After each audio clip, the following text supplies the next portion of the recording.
Најпрво честитки за победата и ви благодарам за тоа што ја прифативте поканата за да го реализираме овој разговор. Најпрво и јас да ви се заблагодарам за поканата, секогаш и како градоначалник, како општина сме отворени за било каква соработка со медиумите и посебно и со вашата телевизија. Бидејќи дојдовте на функцијата како градоначалник, ќе можете ли да ни кажете во каква состојба ја затекнавте општината и имаше ли некои нерегуларности или задолжување или пак нешто слично? Па со оглед на тоа дека во изминативе 4 години, додека ја раководевме, бидејќи јас бев дел од општина Центар како директор на јавното предпријатие, имавме големи проблеми со тогашната градска власт, со централната власт и со сите оние проблеми што ги имавме и од почетокот на мандатот и сите оние кочници. Сметам дека во првичното тоа што го гледам, бидејќи неколку денови сум на оваа позиција, дека општината е во добра кондиција и финансиска, но и со проекти кои што се веќе започнати, проекти кои што се веќе испланирани, некои што се во тек и некои што нормално планираме ние да ги работиме, дека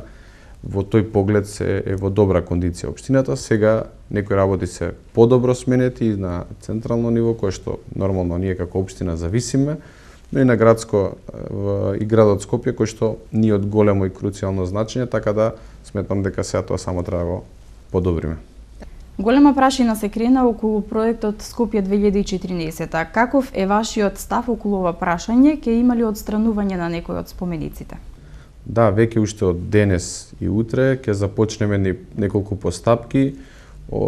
преку секторот урбанизам, секторот за инспекцијски работи, каде што ќе ги проверуваме и спомениците, но и градбите кои што се започнати во проектот Скопје 2014, со кој што ќе сакаме да докажеме дека одредени законски процедури кои што биле започнати во изминатиот период не биле запазени, односно се заобиколиле. Но тоа ќе бидат дел од службите што ќе го работат. Ние сакаме воедно и во самата кампања ветевме дека ќе направиме комисија која што ќе направи функционална ревизија на целиот проект Скопје 2014, со таа функционална ревизија ќе треба да ни произлезе што тоа се случувало за да овој мегаломански, а јас ќе кажам слободно налудничав проект биде направен, односно како е дојдено до тој проект, дека воопшто не се запазени некои основни права и закони за да се направат, али тоа ќе оставиме со тек на време да го објавиме и обелодениме пред граѓаните. Во вашата предизборна кампања имаше доста проекти. Што е она што ќе го реализирате до крајот на оваа година? До крајот на 2017 година ни преостануваат, ајде да кажам, не повеќе од 2 месеци. Едно од работите што ќе превземеме ние кратки чекори за регулирање, односно за средување на хаосот што го имаме во сообраќајот, тоа е со интервенција, односно соработка со Министерството за внатрешни работи на почести контроли, потоа некои кратки, ајде да кажам, мерки што ќе ги превземеме пред се загадувањето, бидејќи ни доаѓа таков период, нешто и некои одлуки на Советот што ќе треба да го превземеме, но генерално ќе се припремаме за ние големи крупни чекори кои што навистина треба да го подобрат живењето во градот, во нашата општина, но и во градот Скопје, бидејќи сепак станува збор за централна општина, но имаме одредени проекти кои што веднаш ќе ги почнеме.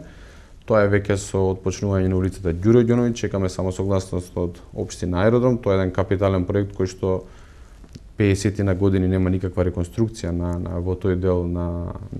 општина Центар, односно во Маџар Мало. Адвокатската улица која што веќе е спремна да се започне со работа, реконструкција на Гоце Делчев основното училиште и така натака и така натака. Значи има неколку проекти кои што веднаш ќе ги започнеме со работа, додека ние покрупните кои што навистина суштински треба да ги подобрат работите и се она што го ветувавме во програмата за расчистување на тротоарите, за правење велосипедски патеки, намалување на гужвата и метежот во сообраќајот, за нови паркинг места, тоа се некои работи кои што ни треба временски, не може да ги постигнеме за 2 месеца, тие ќе ги реализираме од 2018. Кои се проектите што ќе ги реализирате во текот на следната година, односно 2018 година? 2018 посебен акцент ќе посветиме за решавањето на сообраќајот и стационарниот и динамичниот. Што значи тоа? Дека посебен акцент ќе бидат запазени централното градско подрачје, Дебар Мало и Капиштец. Бидејќи таму ние најголемиот метеж и гужва, значи ќе дадат неколку проекти што планираме да ги направиме. Едното е воведување на нови сообраќајни режими со одредени инфраструктурни зафати со кои што ќе треба да ги направиме на самите улици, со тоа да го успориме со одредени технички елементи кои што ќе бидат поставени, што ќе ги дадат сообраќајните инженери, со цел да ја намалиме брзината на движењето. Паралелно на тој проект, сите оние места кај што ќе не бидат дозволени за паркирање да ги уредиме како со паркинг джебови, тие ќе бидат резидентни само за станарите, нешто што не било случај, ќе започне најпрвен со Орце Николов. Потоа ќе продолжиме со сите поголеми улици што се во Дебар мало, како што е Ленинова, и тука паралелно доаѓа расчистување на оние диви тераси кои што се поставени за узурпација. Значи полека ќе почнеме да воведуваме ред во Дебар мало со тој проект, односно со тие проекти и зафати што планираме да ги правиме. Една од работите за да ги трнеме возилата до улиците е да направиме нов монтажен паркинг тука позади општината, со што сите возила кои што доаѓаат дали за работа, дали за посета на некој угостителски објект во Дебар мало, ќе се паркираат на едно место, нема да мора да се паркираат низ улиците и со тоа да се создаваат и узурпација на местото, но и да им го попречуваат слободното паркирање на станарите кои што за нас имаат предност во тој дел. Во делот на инфраструктурата, кои се вашите активности и што е она што треба да го направите во текот на вашиот мандат? Од делот на инфраструктурата најклучно ќе не биде за решавањето на сервисните стамбените улици да бидат проодни, односно да има режим на сообраќај кој што ќе го пропишеме согласно сообраќајните проекти. А тоа ќе бидат најчесто зони 30 или зона 20, каде што директно ќе влијаеме за безбедноста на нашите пешаци, безбедноста на другите учесници во сообраќајот. Потоа ослободување на сите оние тротоари кои што се зафатени и не можат да ги користат ниту велосипедистите и пешаците, тука треба повторно да се направат одредени реконструкции. Тука пред малку ја спомнав улицата Ѓуро Ѓоновиќ која што е главна улица во Маџар мало, тоа е голем проект каде што целосно се менува и фекална и атмосферска канализација, се прави нови тротоари, нов асфалт, со што тоа ќе значително ќе го подобри живеењето во тој дел од општина Центар во Маџар мало, завршување на основното училиште во Капиштец, нова детска градинка во Маџар мало кој што треба да ги зголеми капацитетите, целосна реконструкција на сите градинки кои што не се реконструирани во изминатиот период, со што навистина сакаме Центар од сите категории на граѓани да бидат да ги имаат најдобрите услови, така да тие се некои дел од крупни инфраструктурни проекти со кои што планираме да придонесеме од решавањето на секојдневните проблеми. Но генерално ќе се посветиме за решавање на проблемот со сообраќајот. Имаме веќе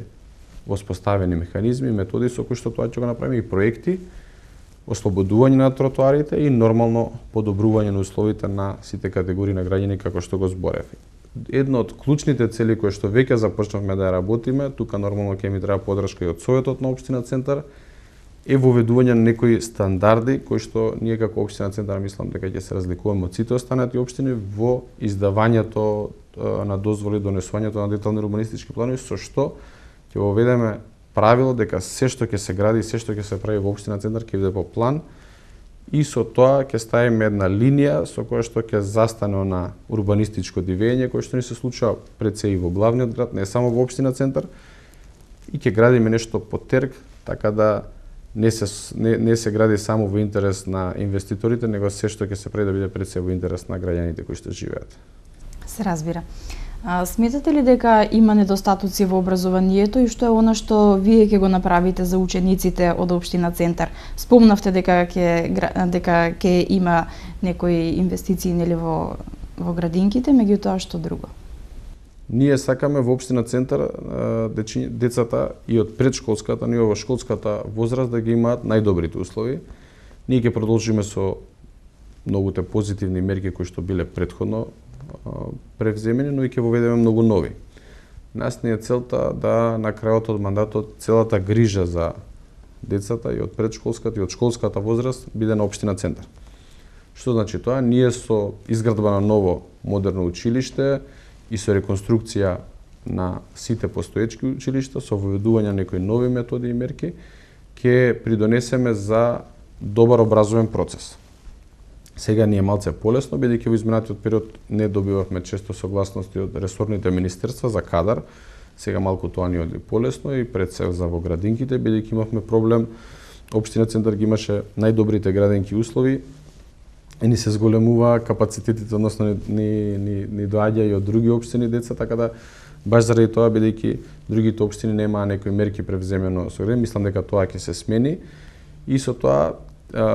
просторно и кадровски ќе придонесеме за подобро образовен процес. Но планираме и плюс со одредени мерки со вклучување на сите институции што се под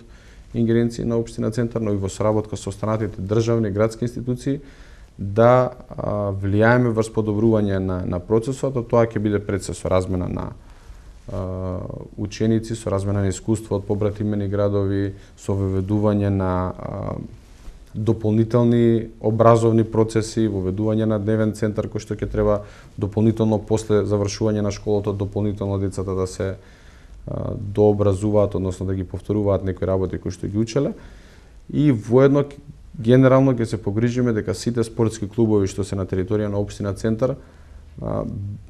бидат, односно сите ученици бидат субвенционирани да се одберат во кои клубови ќе сакаат да спортуваат, со тоа што од раните години ќе ги фатиме, односно ќе ги стимулираме да можат да започнат со спорт, со тоа нели во здраво тело, здрав дух, ќе се одвикнат може од некои пороци кои што после, ајде да кажам, во доцните основни во основното училиште ги фаќаат децата, да ги може да ги отстраниме со тоа, така да ќе направиме услови да децата можат генерално да се имат квалитетен образовен процес и преку спортот, но и преку образовните процеси кои што ќе ги имаме. Што е она што и недостасува на општина Центар и како ја замислувате општината на крајот од вашиот мандат?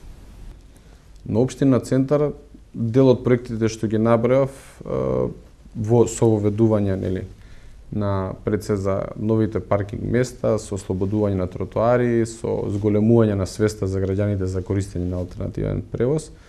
Генерално се тие некои од работите кои што треба да влијаеме и јас како градоначалник и советот и тимот со кој што го предводам, но и пред се граѓаните. Бидејќи на крајот нив треба да ги убедиме некои навики да ги сменат, тие треба да ме убедат мене некои работи да ги направам подобро за нив, така да треба да се најдеме на ист пат. На крајот од својот мандат сакам да видам општина Центар каде што секој семејство ќе има велосипед, каде што секој семејство ќе користи велосипед. Ние ќе се потрудиме како општина тоа да го обезбедиме, а ќе се потрудиме да влијаеме врз семејството да возат, односно да не користат возила. Со тоа сите заедно да придонесеме за намалување на користење на возила, со што ќе влијаеме и за безбедноста, но и за загадување, односно квалитетот на животот. Општина Центар да го има отпочнато, односно да стигне во завршна фаза за гасификација на општината, тоа нормално не треба соработка и од централната, но и од градската власт, согласно новите законски прописи што ги имаме. Мајки со деца кои што се шетаат по тротоари, велосипедисти кои што имаат велосипедски патеки, модерно училиште кое што ќе биде пример на Балканов, реконструирани училишта, деца среќни кои ќе излезат, кои ќе влезат во училиштето и кои ќе излезат од тоа училиште, спортски клубови кои што Центар ќе го направи да биде стварно спортски центар во цела Македонија, кој што ќе произведува нови спортисти, што на жалост во изминатиот период се гледа и по репрезентацијата, по сите репрезентативни спортови дека сме навистина на доста ниско ниво, така да општина Центар да биде и расадник и на квалитетен кадар, со тоа што ние ќе понудиме квалитетен образовен процес, на квалитетни спортисти ќе понудиме квалитетен спорт во општина Центар и развој на спортот, но и квалитетен живот каде што сите граѓани на крајот ќе бидат среќни и задоволни од тоа што сме направиле во нашата општина. Ви посакувам многу успех понатаму во текот на вашиот мандат и да ги реализирате сите оние проекти кои што ги имате замислено и зацртано во вашата програма. И ви благодарам за тоа што го прифативте овој разговор да го реализираме. Ви благодарам на вас за поканата.